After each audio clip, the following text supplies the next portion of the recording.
Bien, après le tableau de variation, on doit traiter encore de 3 petites questions. Avec l'annexe C, donner un titre graphique. Alors, il faut se souvenir qu'on étudie toujours un événement en fonction d'un autre.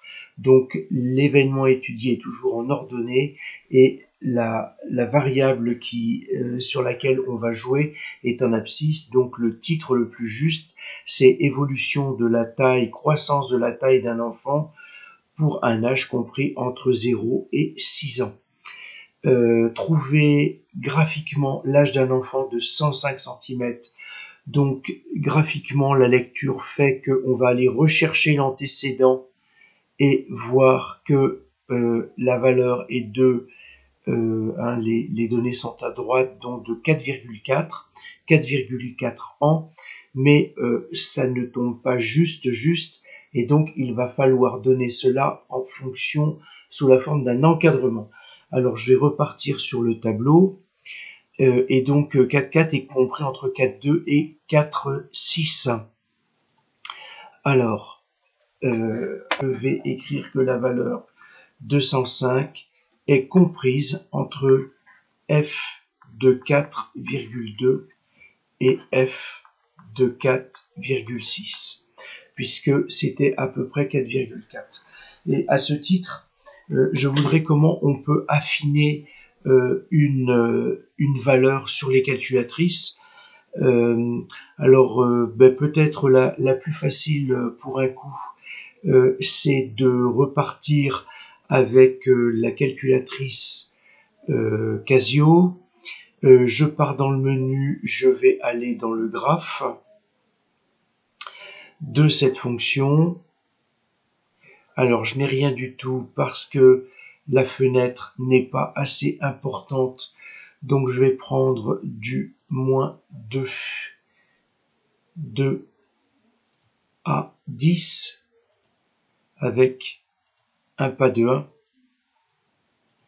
Et puis, ça, je n'y touche pas.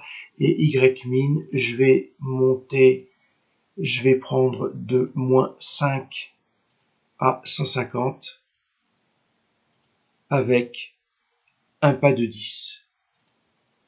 Voilà. Et là, je vais obtenir quelque chose. Voilà, j'ai ma courbe. Et donc ici, maintenant, qu'est-ce que je vais aller faire? Je vais aller chercher dans le graph solver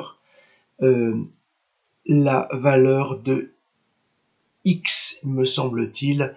Donc si, voilà, on me demande de rentrer y, donc si je rentre 105, eh bien la calculatrice me dit que l'antécédent c'est exactement 4,352. Comment est-ce que je pourrais faire avec Texas? Vous voyez que ici, je me retrouve, j'ai bien la bonne fonction, normalement oui. Alors je vais enlever celle-ci, elle n'a plus lieu d'être. Je demande le graphe. Et non, c'est pas le graphe, c'est par la table que je vais y arriver. Et par la table, comment est-ce que je vais faire?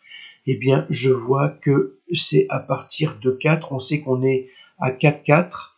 Donc, je vais faire un début de table à 4,4.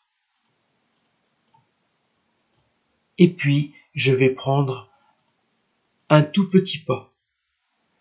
Et de cette manière, quand je vais aller dans la table, alors 4,4 c'est un tout petit peu élevé, donc je vais pouvoir remonter, puisque c'est 105 exactement, et vous voyez que 105, je vais l'avoir ici à 4,4.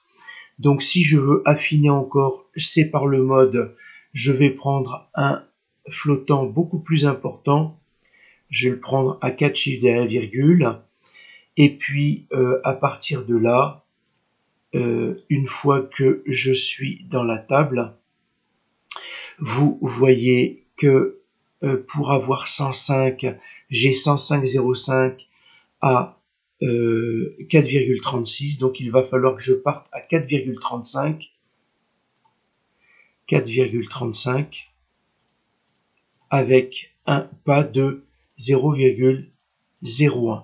Et comme de cette manière-là, je vais arriver à affiner et puis à avoir des valeurs les plus justes possibles. Et vous voyez que ici, je suis avec des valeurs 205, donc qui sont proches. Et puis, on voit que on est bon à partir du moment où on est au centième, voire au millième. Voilà.